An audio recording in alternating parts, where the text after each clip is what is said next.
Hello दोस्तों, नमस्कार। मैं कमलेश कुमार आप सभी का बहुत बहुत स्वागत करता हूं अपने यूट्यूब चैनल KRC, जहां सिलेक्शन एक जीत है। तो चलिए दोस्तों, आज हम लोग शुरू करते हैं आधुनिक भारत का बहुत ही शानदार टॉपिक सुभाष चंद्र बोस के बारे में। आज हम लोग चर्चा करेंगे। सुभाष चंद्र बोस का जो है भारतीय स्वतंत्रता आंदोलन में बहुत ही मुख्य भूमिका है और उनसे बहुत सारे क्वेश्चन जो है सभी एग्जाम्स में पूछे जाते हैं। तो चलिए आज इस टॉपिक को हम लोग काफ़ी गहन अध्ययन करते हैं। तो चलिए शुरू करते हैं। आज का टॉपिक है सुभाष चंद्र बोस एवं आज़ाद हिंद फौज। तो सॉरी, आज का पहला क्वेश्चन है, नेताजी सुभाष चंद्र बोस का जन्म किस नगर में हुआ था? तो वो था कटक, जो उड़ीसा में पड़ता है। अगला पॉइंट है, सुभाष चंद्र बोस का जन्म कब हुआ था? तो 23 जनवरी 1897 ईस्वी को हुआ था, 1897 को। नेक्स्ट है, सुभाष चंद्र बोस के पिताजी का क्या नाम था? तो जानकी नाथ बोस था। ठीक है, जानकी नाथ बोस। अगला पॉइंट है, सुभाष चंद्र बोस ने भारतीय नागरिक सेवा ICS कब उत्तीर्ण की थी? तो ये 1920 ईस्वी में। ठीक है, 1920 ईस्वी में इन्होंने ICS उत्तीर्ण किया था। ठीक है। नेक्स्ट है, सुभाष चंद्र बोस के राजनीतिक गुरु कौन थे? तो वो थे CR दास, जिन्हें हम चित्तरंजन दास के नाम से जानते हैं।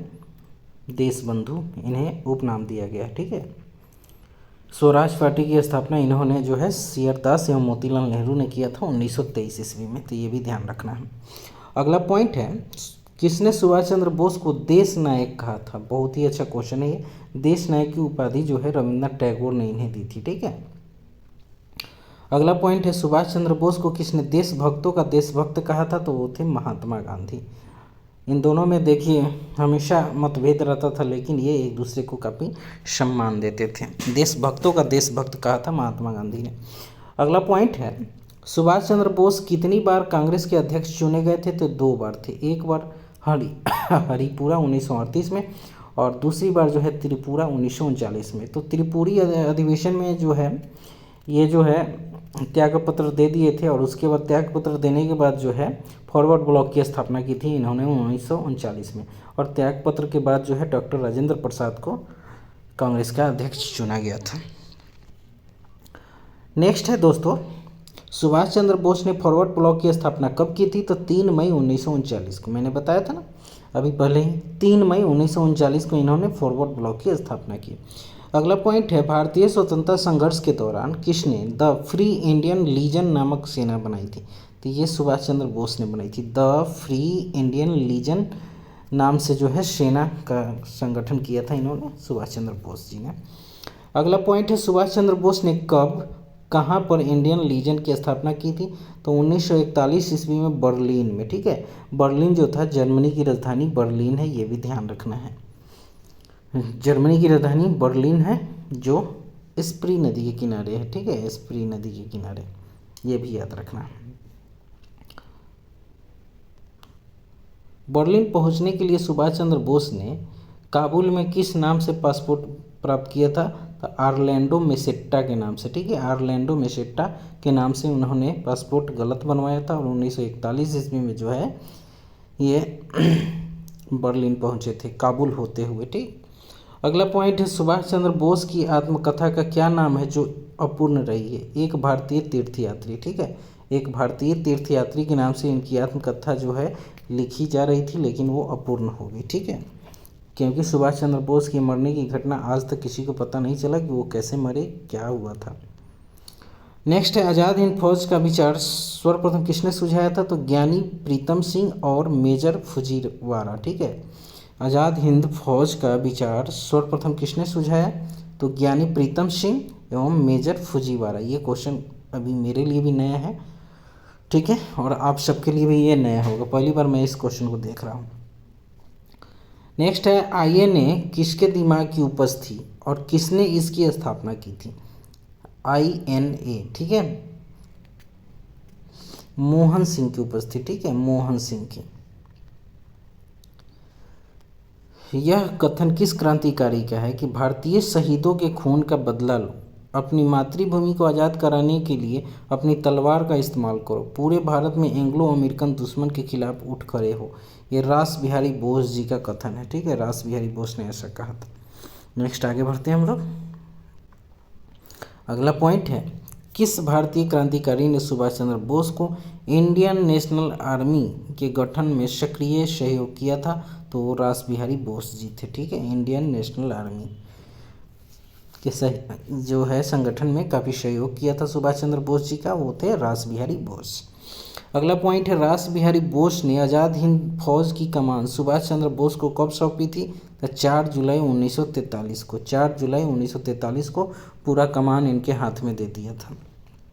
नेक्स्ट है दोस्तों, 1943 में आज़ाद हिंद फौज कहाँ पर अस्तित्व में आई थी? तो तत्कालीन मलय में, वर्तमान सिंगापुर में। ठीक है, तत्कालीन मलय, उस समय मलय था लेकिन अभी वर्तमान में वो सिंगापुर के नाम से जाना जाता है। नेक्स्ट है, किस स्थान से सुभाष चंद्र बोस ने दिल्ली चलो का अपना प्रसिद्ध आह्वान किया था? तो वो था सिंगापुर। ठीक है, दिल्ली चलो। 4 जुलाई 1943 को उन्होंने आह्वान किया था कि दिल्ली चलो का नारा। किसने रानी लक्ष्मीबाई रेजिमेंट की स्थापना की थी? तो सुभाष चंद्र बोस था। ठीक है, रानी लक्ष्मीबाई रेजिमेंट के नाम से इन्होंने महिलाओं के लिए स्पेशल बनाया था एक सेना, उसका नाम था रानी लक्ष्मीबाई रेजिमेंट। अगला पॉइंट है, आज़ाद हिंद फौज के प्रमुख ब्रिगेड कौन थे? तो वो सुभाष ब्रिगेड थे, नेहरू ब्रिगेड और गांधी ब्रिगेड। ये 3 ब्रिगेड का नाम इन्होंने दिया था। जय हिंद का नारा किसका नारा था? तो ये सुभाष चंद्र बोस का है। अगला पॉइंट है, किसने कहा था तुम मुझे खून दो मैं तुम्हें आज़ादी दूंगा? ये कथन भी सुभाष चंद्र बोस जी का है। नेक्स्ट है, सुभाष चंद्र बोस ने सिंगापुर में स्वाधीन भारत की अंतरिम सरकार कब गठित की थी? तो 21 अक्टूबर 1943 को। 21 अक्टूबर 1943 को। अगला पॉइंट है, अब हमें खुलेआम बगावत कर देश को विदेशी शासन से मुक्त कराना है। और साथियों, मैं आपको और अपने देशवासी भाइयों और बहनों को इसमें शामिल होने के लिए आह्वान करता हूँ। यह किसकी मतलब घोषणा थी? तो ये घोषणा सुभाष चंद्र बोस की थी। अगला पॉइंट है, इंडियन नेशनल आर्मी ने ब्रिटिश शासन से अंडमान और निकोबार द्वीप समूह वापस लिया और उन्हें क्या नाम दिया? तो शहीद एवं स्वराज द्वीप। ठीक है, इंडियन नेशनल आर्मी ने ब्रिटिश शासन से अंडमान और निकोबार द्वीप समूह वापस लिया था। ठीक है, और उन्हें क्या नाम दिया गया था? तो एक का नाम जो था अंडमान का नाम शहीद था और निकोबार का नाम स्वराज द्वीप रखा गया। 8 नवंबर 1943 को ये वापस लिया गया था। निकोबार द्वीप समूह को सुभाष चंद्र बोस ने क्या नाम दिया था? तो स्वराज द्वीप। ठीक है, स्वराज द्वीप। अगला पॉइंट है, 2 INA मुख्यालय जिन्हें सुभाष चंद्र बोस ने स्थापित किया था, कहाँ पर स्थापित किए थे? तो एक सिंगापुर में और दूसरा रंगून में था। ठीक है, बर्मा की राजधानी रंगून थी और सिंगापुर तो आप लोग समझ ही रहे हैं, सिंगापुर। नेक्स्ट है, आज़ाद हिंद फौज का प्रधान कार्यालय कहाँ था? तो वो रंगून था। सिंगापुर से रंगून 1944 में हुआ था। ठीक है, नेक्स्ट है, गांधी जी को सर्वप्रथम किसने राष्ट्रपिता कहकर संबोधित किया था? तो सुभाष चंद्र बोस ने 6 जुलाई 1944 को। 6 जुलाई 1944 को जो है गांधी जी को सर्वप्रथम राष्ट्रपिता सुभाष चंद्र बोस जी ने कहा था। नेक्स्ट है, अगला पॉइंट, किसने कहा था कि भारत की स्वाधीनता का आखिरी युद्ध शुरू हो चुका है? राष्ट्रपिता, भारत की मुक्ति के इस पवित्र युद्ध में हम आपका आशीर्वाद और शुभकामना चाहते हैं। यह कथन जो है सुभाष चंद्र बोस का है। आज़ाद हिंद रेडियो पर इन्होंने जो है ये बात बोली थी। नेक्स्ट पॉइंट है, आज़ाद हिंद फौज सप्ताह कब मनाया गया था? तो 5 से 11 नवंबर 1945 को। ठीक है, 5 से 11 नवंबर। अगला पॉइंट है, आज़ाद हिंद फौज दिवस किस तिथि को मनाया गया था? तो 12 नवंबर 1945 को। 12 नवंबर 1945 को। नेक्स्ट है, कौन आज़ाद हिंद फौज INA से जुड़े हुए थे? तो प्रेम कुमार सहगल, गुरुबख्श सिंह, शहनवाज तथा राशिद अली। ठीक है, प्रेम कुमार सहगल, गुरुबख्श सिंह, शहनाज तथा राशिद अली। ठीक है, ये जो है सभी आज़ाद हिंद फौज से जुड़े हुए थे। अगला पॉइंट है, INA अधिकारियों पर मुकदमा कहाँ चलाया गया था? तो लाल किला दिल्ली में। ठीक है, लाल किला दिल्ली में चलाया गया था। नेक्स्ट पॉइंट है, दिल्ली के लाल किले में प्रसिद्ध आज़ाद हिंद फौज पर अभियोग कब चलाया गया था? तो ये 1945 ईस्वी में चलाया गया था। ठीक है, नेक्स्ट पॉइंट है, आज़ाद हिंद फौज के किस अधिकारी ने लाल किले पर चलाए गए मुकदमों का सामना किया था? तो गुरदयाल सिंह, प्रेम सहगल तथा शाहनवाज ने। ठीक है, ये तीनों। आगे बढ़ते हैं हम लोग। आज़ाद हिंद फौज के अधिकारियों के उनके लाल किले में चल रहे मुकदमे पर उनके पक्ष से किसने वकालत की थी? तो भूला भाई देसाई, सर तेज बहादुर स्प्रू, कैलाश नाथ काटजू तथा जवाहरलाल नेहरू ने। ठीक है, ये सब ने पक्ष में मुकदमा किया था।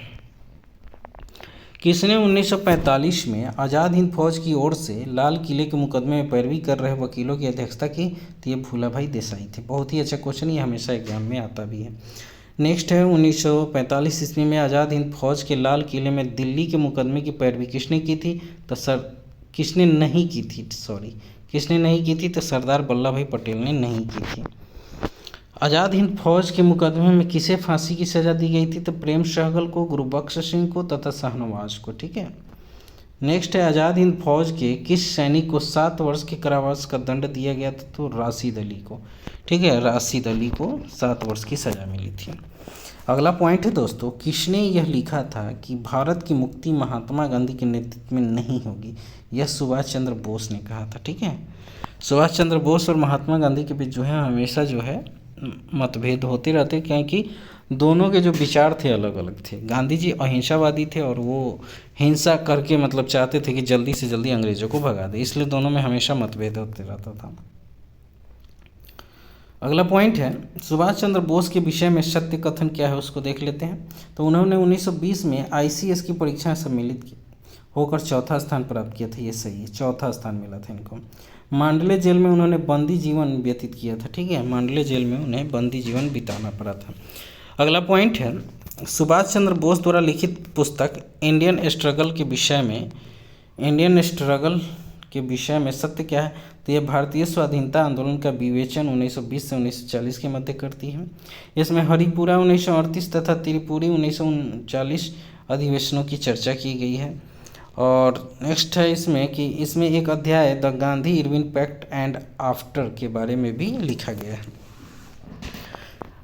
अगला पॉइंट है, इलाहाबाद में संपन्न कांग्रेस कार्यकारिणी समिति की बैठक में किस सदस्य ने भारत के नाजीवाद, फांसीवाद तथा साम्राज्यवाद विरोधी निश्चित रूख के कारण जापान के विरुद्ध गुरिल्ला युद्ध की अपनी योजना के पक्ष में बहुमत जुटाने में सक्षम हुए थे? तो ये थे जवाहरलाल नेहरू। ठीक है, जवाहरलाल नेहरू।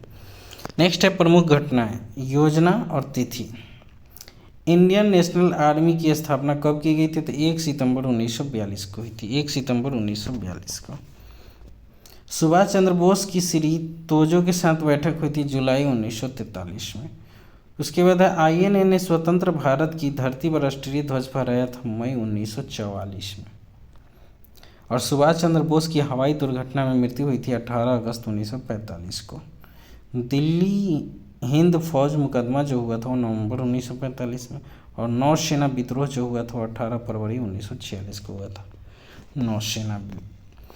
नेक्स्ट है रामगोपालाचारी योजना। गांधी जी की स्वीकृति से राजगोपालाचारी ने अपनी योजना कब प्रस्तुत की थी? तो 10 जुलाई 1944 को प्रस्तुत की थी। और CR फार्मूला राजगोपालाचारी योजना का विरोध किसने किया था? तो मोहम्मद अली जिन्ना ने। ठीक है, मोहम्मद अली जिन्ना ने। तो दोस्तों ये था टॉपिक जो है सुभाष चंद्र बोस से रिलेटेड। तो आज मैं इस टॉपिक को इतना ही करता हूँ, क्योंकि अगला टॉपिक जो है क्रिप्स मिशन एवं भारत छोड़ो आंदोलन है, तो ये भी काफ़ी महत्वपूर्ण है। तो इसे मैं अगले सेशन में करा दूंगा। ठीक है, क्रिप्स मिशन और भारत छोड़ो आंदोलन। तो सुभाष चंद्र बोस से रिलेटेड ये जो क्वेश्चन है बहुत ही महत्वपूर्ण है, और आप लोग इसे ध्यान से याद रखें, क्योंकि 1-2 क्वेश्चन हमेशा जो है बिहार दरोगा, BPSC चाहे जो भी एग्ज़ाम होते हैं स्टेट PCS लेवल के, उसमें जो है ऐसे क्वेश्चन पूछे जाते हैं। तो ध्यान रखिए। अगर सेशन आपको अच्छा लगता है तो आप लोग ज़रूर मेरे वीडियो को लाइक करें, शेयर करें, और थोड़ा सा सपोर्ट की ज़रूरत है आप लोगों की। और दोस्तों अभी जो है आधुनिक भारत का जो ये सेशन चल रहा है समग्र इतिहास नामक बुक से चल रहा है, तो बहुत अच्छी बुक है। मैं बार बार कहता हूँ कि ये बुक आप लोग खरीद भी सकते हैं और ख़रीद के पढ़िए, नहीं तो जो लोग नहीं खरीद पाएंगे वो मेरे वीडियो से पढ़ सकते हैं। सारे सब्जेक्ट का जो है इसमें आपका मध्यकालीन भी अब होगा और प्राचीन भी होगा, तो आप लोग हड़बड़ाए नहीं। मैं इसलिए आधुनिक शुरू किया हूँ कि आधुनिक से ज़्यादातर क्वेश्चन जो है सभी एग्ज़ाम में पूछे जाते हैं। तो जल्दी से जल्दी मैं सेशन ख़त्म करने वाला हूँ आधुनिक का, उसके बाद जो है दूसरा सब्जेक्ट शुरू होगा। तो आप लोग बेहिचक मेरे साथ जुड़े रहिए। आप लोगों के सारे एग्ज़ाम की तैयारी जो है मैं श्योर करके कहूँगा कि ज़रूर कराऊँगा। चाहे वो करेंट अफेयर्स का ही सेशन क्यों ना हो। तो दोस्तों फिर से एक बार निवेदन है कि मेरे यूट्यूब चैनल को ज़रूर सब्सक्राइब कीजिए, लाइक कीजिए और शेयर कीजिए। धन्यवाद। फिर मिलते हैं अगले वीडियो में, तब तक अपनी पढ़ाई को जारी रखें। अगर कहीं थोड़ी बहुत गलती हो गई हो बोलने में तो थोड़ा सा, मुझे नींद आ रही थी, ठीक है। अभी रात के 2 बज रहे हैं, अभी मैं वीडियो बना रहा हूँ, तो सॉरी यार, टाइम नहीं मिल पाता है। जॉब होने के कारण मैं इंडियन रेलवे में हूँ, आप लोगों को पता होगा या नहीं भी होगा। तो मैं इंडियन रेलवे में अभी हूँ और का, काम के कारण मुझे जो है ना टाइम बिल्कुल नहीं मिलता है। फिर भी मैं लगा हूँ आप लोग के लिए, और डेली एक वीडियो तो डालना ही डालना है। तो आप लोग जुड़े रहिए। धन्यवाद।